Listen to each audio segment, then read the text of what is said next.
Environment में हाल ही में national green tribunal NGT ने सरकार से कहा है कि देखिए जनाब, जो फ्लाई ऐश है इसका प्रबंधन करिए, नहीं तो दिक्कत हो जाएगी। हम पेनल्टी लगाएंगे, 1000 रुपया पर टन के हिसाब से हम आपके ऊपर जुर्माना लगाएंगे, कॉल सेंटर से बोल दो, नहीं तो हम सख्त अंदाजा अपना लेंगे। आप में से कईयों को समझ में नहीं आएगा ये फ्लाई ऐश होता क्या है और सरकार मतलब एनजीटी चाहती क्या है, और कईयों को तो यही नहीं पता होगा कि एनजीटी है क्या। सारी बातें बताते हैं। नेशनल ग्रीन ट्रिब्यूनल की बात कर रहे हैं, जिसने सरकार से कहा है कि जनाब तुरंत fly ash management and utilisation mission को एक्टिवेट करिए। बहुत ज्यादा इंपॉर्टेंट है एनवायरमेंट पर्सपेक्टिव से, कृपया करके इसे आप अपने पास एनवायरमेंट के अंदर लिख लें।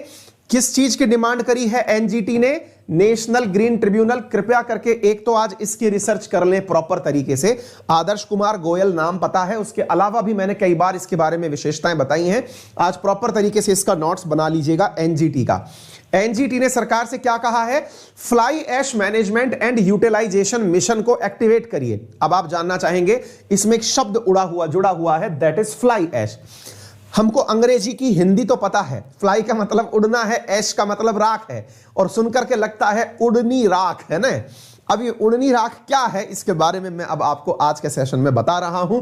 असल में इसका मैनेजमेंट और यूटिलाइजेशन मिशन क्या है, इसके बारे में मैं अब आपको बताता हूं। सरकार ने ये एक्शन मतलब एनजीटी ने ये क्यों कहा? क्योंकि रिहंद रिजर्वायर के अंदर फ्लाई ऐश की वजह से काफी दिक्कतें हो रही हैं। तो चलिए मैं अब आपको सारी बातें बताता हूं।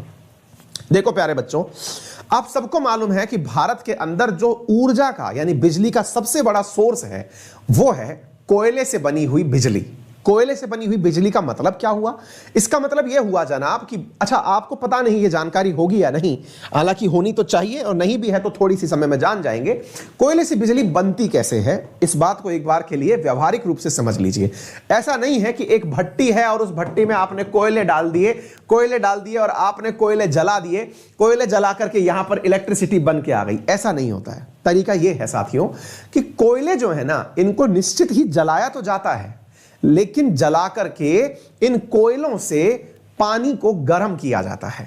साथियों ध्यान से समझना, बहुत से लोगों को यह बात पता ही नहीं होती कि असल में बिजली बनती कैसे है कोयले से। भारत में सबसे ज्यादा बिजली कोयले से बनती है, लगभग 2 लाख यूनिट इसी की वजह से बनती है। क्या है? आइए मैं 2 लाख मेगावाट। देखिए होता क्या है साथियों, कोयला जो है ना, समझिए कि मैं आपको ऐसे समझा रहा हूं, एक व्यावहारिक रूप से समझिए। एक बर्नर लगा हुआ है, इसके अंदर से आपने कोयले जलाए, कोयले जलाने से कोयले ने ज्यादा ऊष्मा पैदा करी, आपने इसके ऊपर पानी भर के रख दिया। पानी जो है वो पानी इस कोयले की ऊर्जा से बहुत ज्यादा खोलने लगा तो पानी से बनी हुई जो भाप है उसे आपने ट्यूब में भरा, और उस भरी हुई ट्यूब को ले जा करके आपने टरबाइन को घुमा दिया। टरबाइन घुमा और मैकेनिकल एनर्जी से आपकी इलेक्ट्रिकल एनर्जी बनकर के तैयार हो गई। घुमाना अल्टीमेटली टरबाइन ही है, चाहे कैसी भी प्रकार की ऊर्जा आप बना लीजिए, चाहे आप न्यूक्लियर एनर्जी बना लीजिए, चाहे आप लोग जो है विंड एनर्जी बना लीजिए, चाहे आप थर्मल एनर्जी बना लीजिए, इन सब में घूमता टरबाइन ही है।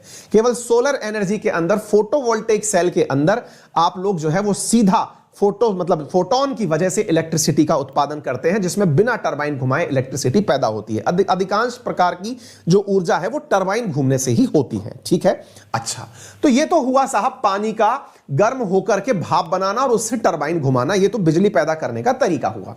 अब आप पूछेंगे पढ़ा क्यों रहे हो? अब मैं आपको बताता हूं। भाई कोयला इन दिनों आपने सर्दियों में भी जलते हुए घर में देखा होगा, नहीं देखा हो तो अंदाजा तो लगा ही सकते हैं। कोयला जलेगा तो ऑब्वियस सी बात है राख बनेगी, है ना भाई। कोयला है, कोयले के अंदर कार्बन है, कार्बन जलेगा तो जल करके बचेगा क्या? राख ही तो बचेगी ना। जब राख बची तो वो राख गई कहां? बोले सर कोयला जल करके राख तो जमीन में रह जाती है। नहीं मेरे प्यारे बालक, वो जमीन में तो कुछ ही परसेंटेज रहती है, बाकी तो आग की लपटों के साथ वो जो आप बहुत बड़ा सा चिमनी बनाते हैं, जैसे आप इधर देखिए, ये आपको जो चिमनी बनती हुई दिख रही है, इसके नीचे कोयला जल रहा है। यहां से वो राख, वो जो हवा जो है, जो कार्बन डाइऑक्साइड बनी कोयले के जलने से, वो इस चिमनी से बाहर निकल रही है। जब वो इससे बाहर निकल रही है तो अपने साथ कार्बन के रूप में राख को लेके उड़ रही है। साथियों मैं लंबे समय तक कोटा में रहा हूं और कोटा शहर राजस्थान के अंदर 5 प्रकार की बिजली पैदा करने के लिए जाना जाता है, इंक्लूडिंग थर्मल और क्या बोलते हैं इसको, वाटर पावर जो हुआ, थर्मल, न्यूक्लियर पावर, सोलर और विंड सब पैदा होता है वहां पर। उनमें से कोटा शहर के अंदर कोटा बैराज के पास में थर्मल पावर प्लांट मैंने खुद प्रत्यक्ष देखा है।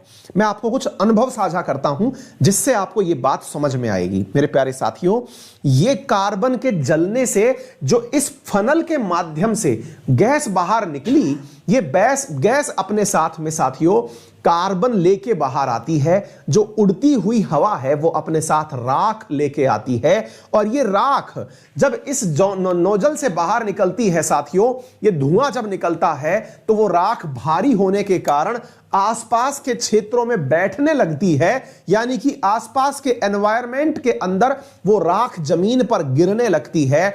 और जब वो जमीन पर गिरती है तो आसपास के थर्मल पावर प्लांट के जितने भी एरियाज हैं वो पूरी तरह से सुर्ख काले हो जाते हैं। सुनिए ध्यान से, सुर्ख काले क्यों हुए? क्योंकि वो काली राख जो है ना, वो इन पेड़ों की पत्तियों पर जम जाती है, जमीन पर जम जाती है, जमीन फर्टाइल नहीं बचती। साथ में जो पेड़ पौधे हैं वो प्रकाश संश्लेषण करना बंद कर देते हैं, क्योंकि उनके ऊपर वाले पोर्स पर काला कालिख जम चुका है, उनके वेपर जो पोर्स हैं वो खत्म हो चुके हैं। इससे एक बहुत बड़ा नुकसान आसपास के क्लाइमेट पर होता है। साथियों, जब सरकारों को यह बात पता चली कि हमने कोयला तो जला दिया, इसकी वजह से जो राख निकली उसको हम फ्लाई ऐश कहते हैं, सरकारों ने इसका प्रबंधन करना शुरू किया। प्रबंधन क्या किया? सरकारों ने प्रबंधन किया कि थर्मल पावर प्लांट वालों से बोला कि आप अपने यहां से निकलने वाली राख को सराउंडिंग में सब तरफ उड़ने से रोकिए, क्योंकि जब वो राख उड़ेगी तो आसपास के क्षेत्रों में जो लोग रह रहे हैं उनके सांस के अंदर भी जाएगी। सांस में जाएगी तो उनके हृदय के अंदर, उनके फेफड़ों के अंदर सिलिकोसिस नामक बीमारी हो जाएगी, क्योंकि उनके लंग्स में जो कोयले के साथ उड़कर आई हुई सिलिका है वो जम जाएगी और फेफड़े प्रॉपर तरीके से ब्रीदिंग नहीं कर पाएंगे। और जब फेफड़े ब्रीदिंग नहीं कर पाएंगे तो सिलिका जमने से व्यक्ति का शरीर जो है वो सरेंडर कर जाएगा। कहने का अर्थ यह हुआ कि वह व्यक्ति जो है वो सरवाइव नहीं कर पाएगा। तो सिलिकोसिस से बचने के लिए यहां पर वैज्ञानिकों ने सलाह दी, या एनजीटी ने सलाह दी। किसको सलाह दी? भारत सरकार को सलाह दी। क्या सलाह दी? कहा कि साहब आप एक काम करिए कि ये जो उड़ रहा है इस उड़ते हुए धुएं में पानी मिला दीजिए, और पानी मिलाने से क्या होगा कि आप इसी जोनल में, इसी नोजल में यहीं पर कहीं पर पानी का मिश्रण बनाइए, और जब ये पानी का मिश्रण बन जाएगा तो ये राख जो है ये बह करके पानी के साथ मिलकर के यहां एकत्रित हो जाएगी। अर्थात आप इधर देखें, आपको यहां पर पानी के साथ एकत्रित हुई राख दिखाई दे जाएगी। ये जो पानी दिख रहा है आपको, ये क्या है? असल में इसमें राख घुली हुई है। पर चक्कर क्या है साथियों? अब मैं आपको एक फैक्ट बताता हूं, आप इससे अंदाजा लगाइए। साथियों, भारत के द्वारा अगर 672 मैट्रिक टन आज तक कोयला उपयोग में लिया गया है, इसको मैट्रिक टन, मिलियन टन जो भी पकड़ लीजिए, तो मेरे प्यारे साथियों आप इससे जानकर आश्चर्य करेंगे कि 672 मैट्रिक टन अगर आप कोयला यूज में लेते हैं तो उसका 1/3 लगभग 222 मैट्रिक टन आप फ्लाई ऐश तैयार करते हैं। आप सोच के देखिए, आपने अगर 600 किलो कोयला जलाया तो उसका 1/3 लगभग 200 किलो मेरे प्यारे साथियों क्या बनकर आता है? धुआं से राख बनकर आती है। अब आप उस राख का करेंगे क्या? वही वाली बात है, जली को आग कहते हैं, भुजी को राख कहते हैं, लेकिन मुसीबत अब यही राख हो रखी है।